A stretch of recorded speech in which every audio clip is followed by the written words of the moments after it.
we're going to be breaking down these 3 bouts. Very excited for all 3 of them, really. No. The timing is, I think they're not going to start until after midnight, which is very frustrating. But again, I'm a sucker. I'm going to lap it up even if I don't get to sleep till 3 a.m. Shall Seriously? we get on to the first Let's fight we're do it. covering here? Okay. Yeah, Francis Ngannou versus Philipe Lins.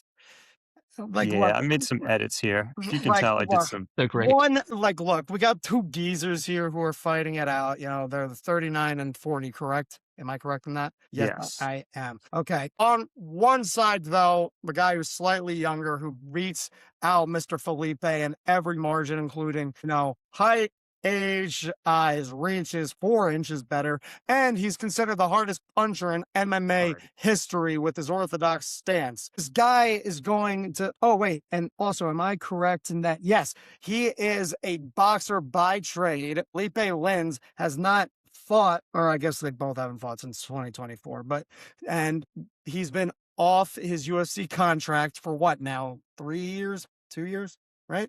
Who? Felipe or Francis? Francis? Felipe.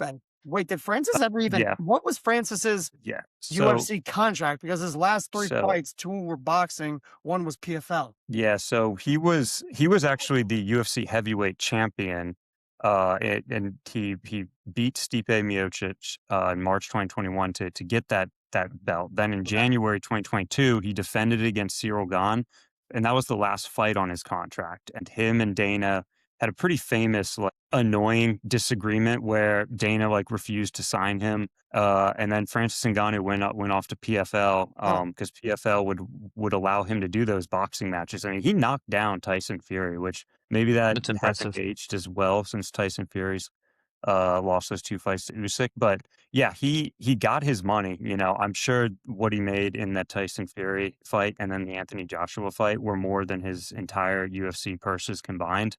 Right. And then the fight against Renan Ferreira was the PFL fight. So his last UFC fight was against the dude who's going to be at the White House, correct? Yes. Okay. All right. Well, we'll have to look forward to that. But yeah, I mean, he's got an impressive resume with the best boxers on the planet, and Anthony Joshua and Tyson Fury. I mean, 2 losses of his last 3 were to those guys, but he is coming off that Ferreira win with the PFL. That was 2 years ago, round the clock. And that was a very impressive win. It was. He got him down and just beat the crap out of it. It was a late stoppage. That ref wanted to see Ferreira die, Yeah, it's at unfortunately. Yeah. 350 in round 1, I believe. Um, Yeah.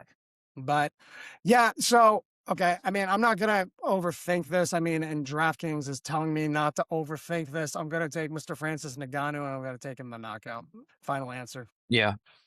I would be shocked if Ngannou doesn't get the knockout. I mean, the guy, I will never forget when the UFC, I mean, the UFC peaked several times, I think. And I know you can't really say that about many sports, but I think Conor McGregor was clearly like one of the first pioneers of putting the sport Yep. on the map within the last decade. I mean, there's obviously others, Brock Lesnar, George St. Pierre. We don't Ronda need to get into Rousey. that too much. Ronda Ronda Rousey, of Rousey's course. definitely up there. Yeah.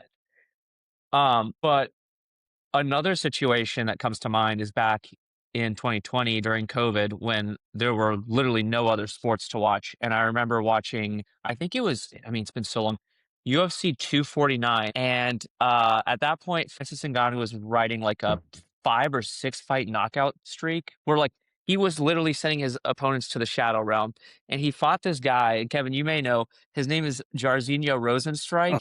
That yeah. guy was undefeated, Tyler. So he was undefeated Right. kickboxer. I think all of his wins were also by KO. And they're like, oh man, like this is going to be a tough fight for Ngannou. He came out in the first 20 seconds and just was swinging wildly. And the second he touched Jairzinho Rosenstrike's chin, he put him out cold.